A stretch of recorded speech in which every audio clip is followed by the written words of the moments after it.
Бүгін ас болсын ас үйрету классында өтетін сабағымыз өзгеше бір ерекше дәмдегі шекер пряндік. Бұл енді бұрын өтілген жоқ, мынау жаңа түрі. Одан кейін бұл енді ерекше дәмі де сондай жақсы, ұзақ уақыт шыдайтын сондай бір пряндік түрі. Енді шекер пряндіктің. Енді бұған кететін материалмен таныссақ, 600 грамм ұн, 600 грамм ұн, 4 тал жұмыртқа, 250 грамм сары майы, тұзсыз сары май, 100 грамм құйрық майы, қойдың құйрық майы.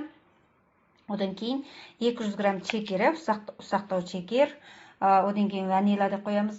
Сянсаочиң дейтін сүт жауһары деп қоямыз. Сол. Одан бір 15 грамм.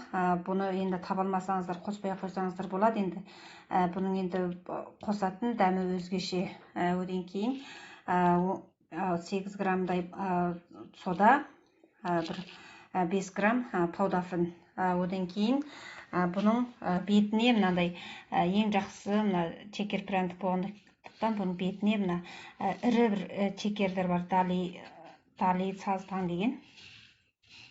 Содан аз мөлшерде бұны енді бетіне басамыз, соған істетеміз. Кететін материалдар осы. Енді істеу барысына өтсек, біз тағы да мына ұнымызды сүзгіден өткізіп ап, мінекей, ұн илейтін ыдысымызға сүзгіден өткізіп дайындап қоямыз. Сүзгіден өткізіп алдық. Содан кейін жаңа ұнымызды, шекерімізді, жаңағы сянсаочиң сүт жауһарын, сода, паудафын, осыларды бір салып, ұнмен қосып, бір араластырып аламыз, ұнмен толық.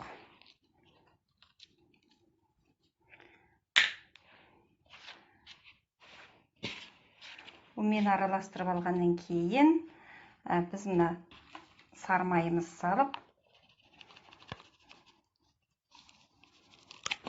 үйдің ауасында еріген сары май болсын. Содан кейін бұнымен тағы да құйрық майымыз, жаңағы одасы үйдің ауасында еріген сары май болсын. Осымен жаңағы ұнымызды, бұған су қоспаймыз. Ұнға осыларды жегізіп аламыз.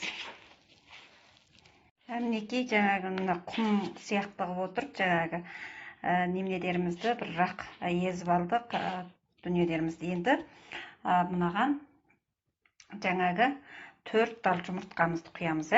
4 тал жұмыртқамызды құйып, енді бұған ешқандай, бұның ерекшелігі, ешқандай су қоспаймыз. Осымен бұны илеп шығамыз.